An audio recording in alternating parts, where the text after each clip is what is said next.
Shalom Aleichem and welcome to Viirā Online Smicha. And this week's Haftarah is a beautiful two stories, two Nisim of Elisha Hanavi. One of them is where he does a nest for Parnasa and the Asich Shemen, the famous story. And the second one where he does Tchias HaMesim. And the Mefarshim say that the reason why this is the Haftarah for Parshas Viirā is because just like in Parshas Viirā, Sarah was an Akara, and the Eibishter blessed her with a child. So too, this woman who did the great mitzvah of Achnasas Archim was blessed with a child. And there was Tchias HaMesim. There's a lot of beautiful lessons you can learn from this story in the Haftarah. First of all, in both of the stories we find a similarity which is mentioned also in the Parshas Akedah. In Parshas Akedah it says, Go up to the mountain. Hashem says, go to the place which I will show you. And I saw some Mefarshim say that, yes, Avram did a great Mesiras Nefesh. But when you do Mesiras Nefesh in public, and everybody you get encouraged and get clapped and encouraged by so many people, no, there is a side motivation to the Mesiras Nefesh.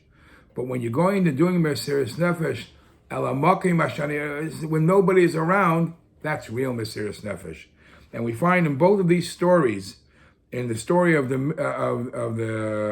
Elishas, both Nisim, it says by both of them, Vayisker Hadeles. He closes the door and he does his Navi act. He does his Navi, whatever a Navi could do, and privately he performs without any fanfare, without any noise, he does what a Navi does. And that's a Hatznei Alechas, and that's a midah that we have to learn to get. But besides for that, there's a beautiful Hasidic interpretation.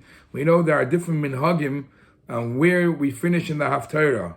The Svardim finish by the pasuk when the husband asks her, where are you going? Madua Teleches, it's not like Chodesh, like Shabbos, and she says, Shalom. That's the only thing she says. The Ashkenazim continue reading where she went to meet Elisha, and she said, the child has died, help me out, and he did Tchias HaMesim. What is the lesson from where the Svardim finished? So I heard once a Chassidish Pshat. She had a big trouble, a real big scare. But she knew she has a Rebbe, she has a tzaddik. And she said to her husband, I'm going to the tzaddik. And I have such a munah in the brach of the tzaddik, v'tomer shalom. It's already good for me. And the story is over. The greater munah you have just by going to the tzaddik. That's a tremendous lesson. But the Rebbe brings a maimer from the Alter Rebbe.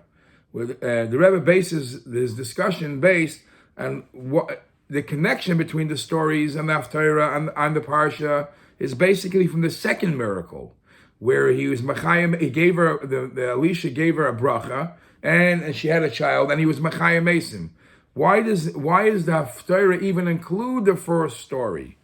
And the Rebbe basically says that the first story has a tremendous lesson in serving Hashem, and he brings this from the Alter Rebbe. The Alter Rebbe interprets the pasuk. The pasuk says, "Ve'isha achas minashei bnei anavim," that there was a woman from a wife from one of the prophets, and that she was worried that she had no money, and the collectors are about to take away the kids. So the Alter Rebbe interpreted it this way: Isha is a reference to the neshama. Neshama, as we find the pasuk, Isha yiras Hashem. Isha achas means the neshama is one with the Eibishter. The neshama is one of the Eibishter, and the neshama sometimes comes and screams and complains. The noisha, the one, I'm being dragged down. We're being assimilated. We're being mixed into the Gashmi Yisrael Mahaza, that we feel that he's coming to take away our Shnei Yeladim, our two children, our two good deeds that we have, Ava and Yira. We are getting contaminated in the Gashmias. The love is getting pushed away to love physical things. The Yira is getting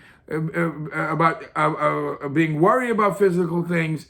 It's not what it's supposed to be. So then the neshama cries out and says, hello, what could we do? So the Navi turns to the neshama, the Eibusha turns to the neshama and says, what do you have? I want to help you. What do you have? She says, I have nothing. All I have is the Pinta L'Yid. So says the Navi, the Pinta L'Yid is Eich good. Pinta L'Yid, as he quotes the Zohar, that even a lantern or something that's supposed to produce the fire, supposed to produce light, and if it doesn't, you shake it up, you clap it, and it'll produce light. So too over here, you have a Pinta L'Yid. Spend some time and just think about how far you've fallen, and think about to reignite the flame.